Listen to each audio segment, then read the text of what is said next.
Hey, hi, hello, how you doing? Writing your first book can be incredibly scary on top of the fact that it just frankly is intimidating if it is something that you have never done before, and all you really have as reference is the beautiful, polished, and perfect books that are on your bookshelf. We oftentimes forget that the authors who we love and feel inspired by also once started off as newbie writers who had to write their very first book and were just as intimidated as we are right now. These authors all had their first book that they didn't know what they were doing. They had no idea what it meant to be a true good writer and author who have the audience that they do today. They all had to start as beginners and had to start from scratch. And that process can be very intimidating. It is a very big difference to write a short story or a novella versus a full-length novel. And many people don't know where to start when they first get into it, especially if you haven't been writing since a very young age. Because as we get older, we start to overthink everything, and now that we're adults and have to start doing it, it is much more intimidating than if we were to do it as kids. So while the book writing process is very personal to everybody and not everybody is going to do it the same way, there are tips that can help you get started when you really don't know what to do when it comes to writing your first book. So if you want to write your first book, you most likely already have an idea in mind. This is also usually where the stress pops up. You now have to take this idea out of your head and somehow put it on paper. And this is usually where people get stuck and ideas stay ideas. Once you have this idea, the first thing that you want to do is establish whether you want to be a plotter, a plantser, or a pantser. So for people who are like, what do those terms even mean? Let me explain. A plotter is actually quite self-explanatory in the sense that these are writers who plan out their book meticulously before they actually start writing their first draft. These are people who prefer to have a blueprint of their novel before they actually start writing the first draft. It gives them guidance and tells them where to go in case that they get stuck. While this initially may sound very interesting to many people when they first start writing their first book, myself included, it is not for everybody. A plotter spends months planning out their novel long before they actually put any words down on paper. They write a whole outline of what their book is going to look like, chapter by chapter, scene by scene, know the ins and outs of the world that they are writing, and know their characters like they are their best friend before they get into writing. Now, as someone who is much more spontaneous when it comes to writing, and honestly just in everyday life, this is honestly not for me. I can't do it. It drives me up the wall, it drives me insane, and it does not make the writing process fun for me at all. You essentially already know most of your book before you actually write the book. For some people that is helpful, for other people like me, it just makes it quite boring, and to me it feels like a waste of time when these are also things that I can figure out as I write. Which brings me to a pantser. A pantser, to simply put it, is someone who writes by the seat of their pants. This means that they basically do no preparation before they start writing their first draft. They have the idea in mind, start writing, and let the story decide where they will go next. They don't have an outline. They probably have the names of their characters at most, if that. There are many people who actually don't know the names of their characters before they start writing, if you're a pantser. And in terms of plot, they probably have nothing. Maybe 1 or 2 scenes in mind when they start. Now, this is definitely a quicker way of writing. However, it comes along with some unique problems. It is much easier to write yourself into a corner, so you'll have to backtrack and see how you can get yourself out of a stuck place, while plotters already have figured all of this out while outlining their novel, and they often spend a lot more time editing. But then again, the plotter spends the time that the pantser would editing planning the novel in the first place. Many beginner writers usually start as pantsers, just because oftentimes they don't know that people make outlines in the first place. However, many people still want some guidance and some idea of what they are doing when they are writing, which is where we arrive at a plantser. A plantser is a mishmash of the plotter and pantser, arriving square in between of the two. They have some idea of what their book is going to look like, might have a very rough outline of things that they already know that they want to happen. Oftentimes this is not an outline that is by chapter and by scene, just a general idea of what the book is going to be about and what plot line is going to be following. They might have some idea as to who their characters are, may know some things about their world building, but oftentimes they don't sit down and plan for weeks and weeks and weeks like a plotter would do. However, if they had to dive into their book without any preparation, that wouldn't work for them either. If a plotter is black, a pantser is white, then the plantser is very much in the gray area. I sometimes have been described as a plantser. I personally don't consider myself to be one, because if I do need to figure something out, I do it in the moment rather than doing it beforehand, like oftentimes plantsers will do. But then again, from plotters, pantsers to plantsers, they all exist on a spectrum. So I guess I am teetering somewhere on the edge between a pantser and a plantser. I still consider myself a pantser, but I don't know, some people apparently don't. As you start writing, you just truly have to see and decide from there what works for you.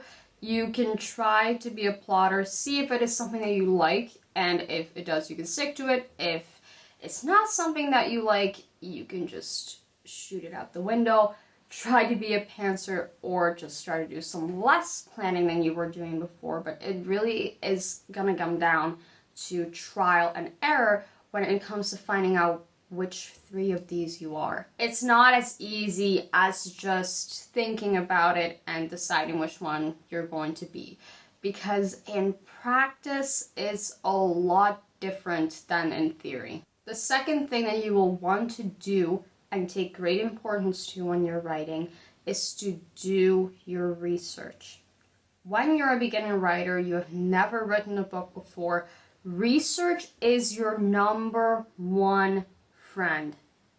If you don't understand something that you're doing, or you're trying to figure something out in the writing process, research it instead of just trying to figure it out on your own, because you will regret it when you start editing. Writing a book has so many more layers to it than you can see when you first start writing a book. And it is so much better to just educate yourself on these things than to fuck around and find out. This comes in many different forms, from the themes that you're putting in your novel to how to actually write a book. There are many types of story structures that you can research and decide which one you're going to use. These are usually also the ones that, if you want to publish your book, editors and publishing houses are going to look at and most likely accept. How to structure a chapter, how to structure a scene. These are all things that can really help you along if you are a baby writer. That doesn't mean that you instantly have to know what you're doing and write like you're a pro, but it does help to get over the initial hurdle of having to figure out everything from formatting, structuring, and everything of the sort when you're in editing. Google is your best friend. Whether you're a beginner writer or a veteran writer, Google is always your best friend. It doesn't matter what it is that you're researching. If you've researched it before, it is always going to stay your best friend. Many writers, including published authors, will research the same thing over and over and over and over until it is ingrained in their brain. Because writing is such a unique process for everybody, there is no manual, a step-by-step guide on how to do it.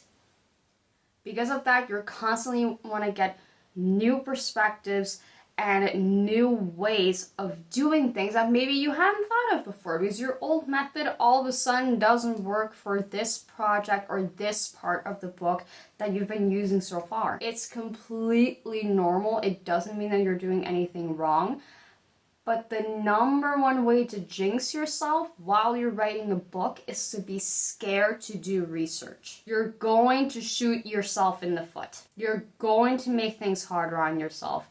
And at the end of the day, you're going to end up on Google anyway. You are. I promise you, you are. Writing a book takes a lot of time and commitment. And it is incredibly important that you look at how you're going to hone that commitment as you go along with the writing process. Writing a book takes years for some people. I know writers who are incredibly quick about it, but then again, they have the whole day to essentially just sit at their laptop and write. But many writers, including published authors who have made their career out of writing books, will take years on a single project before it hits the shelves, before it is done. This means that when you're going to start writing a book, you need to understand the commitment that you're taking on. If you don't understand the commitment, don't start writing a book. You have to understand how big of a commitment it is going to be, how much time it is going to take out of your day, because this is going to be something that you're going to need to work on regularly if you want to finish it before the next decade. One draft, and you're probably going to write like 6, 7, 8, is going to take months. It's going to take months of dedication, of work, of sitting down at your desk even when you don't feel like it, and write. That's not an easy task, nor is it something that everybody is willing to do. They think they are when they start writing, but then when it actually comes to doing it, it just doesn't happen, whether that is just because it is more than they bargained for, or because they just have very busy lives, which is fine. But you have to understand what it is that you're doing when you're deciding, I'm gonna write a book. On top of that, usually when you start on one book, you're gonna have the urge to work on 5 more.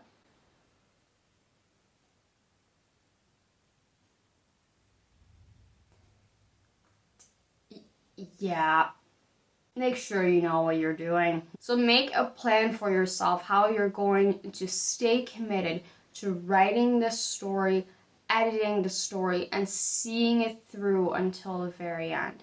Because if you don't, you will most likely end up with a lot of shelf projects and none that are finished. Of course, make sure that it stays fun and that it stays something that you want to do. Writing should be all about a passion, a craft that you want to get better at and that you want to do, not a task that you need to do. If it just purely becomes a task of something that you feel like you have no other choice but to do, then don't write. But also make sure you stay consistent with it. It's a big project. A book is a big project. Do not underestimate how much time and commitment it will take. If you have a friend who is a writer, you can always ask them how they do it and truly ask them, like, how big of a commitment am I about to take on here? If you have established all of these things, and if you are a plotter who has decided to outline and plan the book to its entirety, it is time to sit down in front of the blank page and write your first draft. So what is your first draft? Your first draft is you telling the story to yourself. This is a draft that when you hear writers talking about it, they're like, I would rather chuck my laptop in a pit of fire than let other people read it. That's the first draft. It's the bare bones of your story. If you want to look at it like an artist looks at a drawing, this is the first pencil sketch. The very, very first layer of many to come. In no way, shape, or form is it going to look like what it will look like when it's finished. You'll probably not even be able to guess what it will look like once it is finished based on the first draft. A first draft is supposed to be bad. It is you figuring out the story, even if you have planned it out and you have a whole outline written.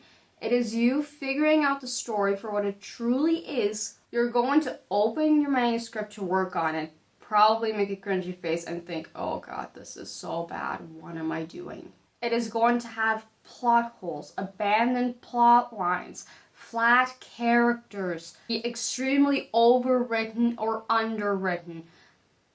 It's gonna be bad. And you're probably never gonna want to look at it again once you first finish writing it, which is fine, which is normal. You can't live in a house where you've only seen the blueprint of it. Don't act like you have to immediately write a story that is finished, done, and good. It's allowed to be ugly. Some people also like to write a zero draft, which is even more bare bones than a first draft. It rarely has any dialogue tags in it, proper scene structure, chapters. It is essentially a large summary of your book, which is how a lot of writers also like to start off. And pantsers, plotters, everyone can really do it, and it can also work to make the step towards a first proper draft, draft one, a lot smaller. The important thing to keep in mind is that, again, you're writing the story for yourself. It's allowed to be bad, and it's the edits that are there to make the book better. You don't need to write a good book right now. Even the most popular authors have drafts, first drafts, that they would never show people, ever. No matter what, even if you put a gun to their head, they will tell you that they will not show you their first draft because it is that bad. Then, of course, we arrive at the part of editing. Like I said, edits are there to make your book better. It is you identifying all of the flaws and mistakes that currently exist in your first draft and working through them one by one in order to make your book the best that it can be. And that is the simple explanation of it. You have all kinds of edits, from big structural edits to really tiny edits like line edits and copy edits that are all about word choice and sentence structure. Everything that you can possibly think of falls under the umbrella of editing. Characters, setting, world building, character voice, perspective, and so much more. A lot of writers, after they finish their first draft, like to read through it and take notes on everything that they want to change.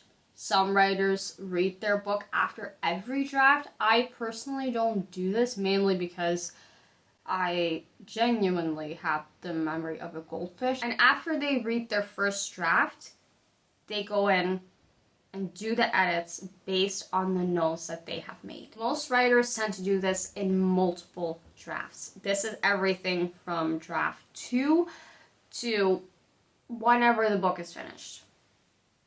Stephen King, for example, uses 3 drafts, which is very much on the shorter side, because many writers and authors use sometimes over 10 to 15 drafts. There's no rush. There is no limit in how many drafts you can or are allowed to use. You can use as many as you need to. How many you use is going to depend heavily on how long your book is, as a book that is 80,000 words is most likely going to need a lot less drafts than a book that is 150,000. I'm sorry, I also had to turn on a light because we're getting a storm.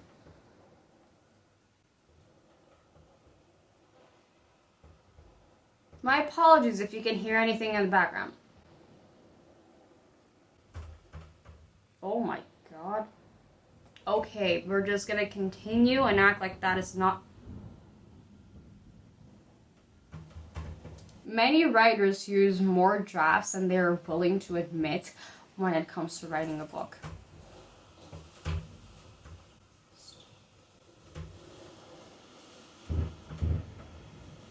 It is also important to note that just because you used 5 drafts for your first project, that doesn't mean that your second project can't need 10 or 12 drafts. It truly depends on the project as well as your writing skills, how much research you need to do.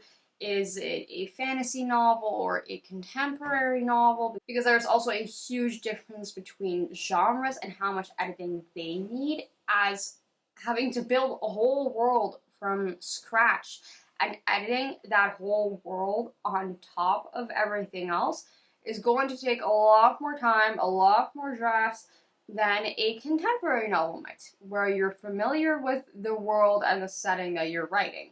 There is no right amount of drafts that you can use for a novel. Anyone who tells you that is probably just insecure about how many drafts they have needed in the past for a book. And the last thing that I want to talk about, and I know that this is just something that I needed to hear when I first started writing, is write what you want to write. This is not as straightforward for some people as it is for others.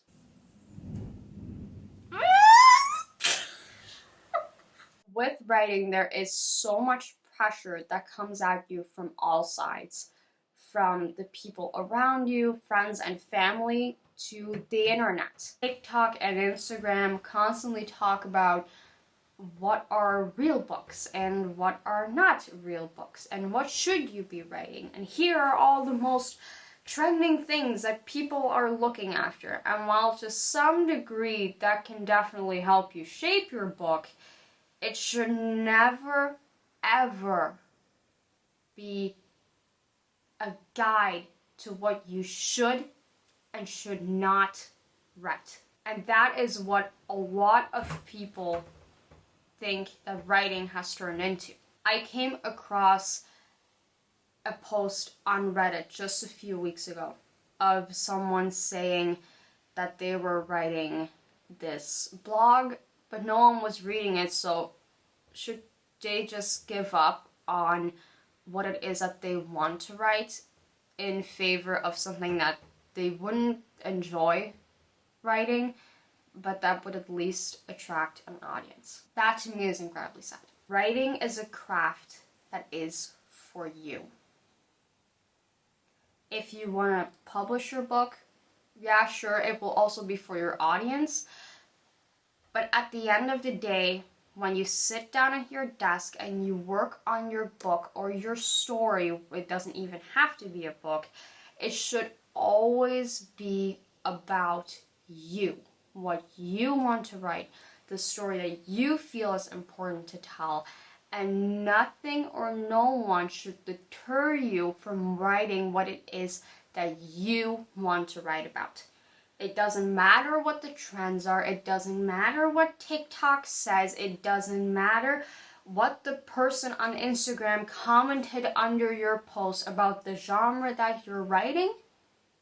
It doesn't matter. If they have something to say about what you are writing, that is on them and not on you. It doesn't reflect on you as a writer in any way, shape, or form. Some people say that only the classics like William Shakespeare are true literature. Not true. Other people will say that smut is not a true genre. Not true. I had someone comment under a post on Instagram with the question of, oh, what genre do you write in? I told them that I wrote thriller. Their response was that if I was willing to listen, they'd have a topic for me to write about. You're gonna get a lot of comments like that, whether it be on Instagram, TikTok, Twitter, well, I guess it's now called X, or just from everyday people in your life, from your family to your friends, them wanting to write your story, or if you're willing to listen, yada yada yada yada, then they have a topic for you to write about. Don't listen to any of that. Writing is for you. And if they truly feel that they have this story that needs to be written, they can sit down at their laptop and write it themselves. It's as simple as that. You write what you want to write. And if someone has something to say about it, that they write it down themselves and turn it into a book. Because they have no right to say anything about your craft. So don't let them. And don't let it influence what you are doing. I know that when I was a baby writer, this was something that I desperately needed to hear, but no one told me. As this storm seems to be getting a little bit worse, that is going to be it for me. I hope that you found these tips to be helpful, and if you have any more questions, please let me know in the comments down below, and either I will answer them or I will make a video about it if I think that it would be a good topic for a video. So go forth, write your first book, get that idea out of your head and onto paper. I hope that you have a ton of fun and that we have a new writer to welcome to the community. And I will see you next week with a new video. Bye bye.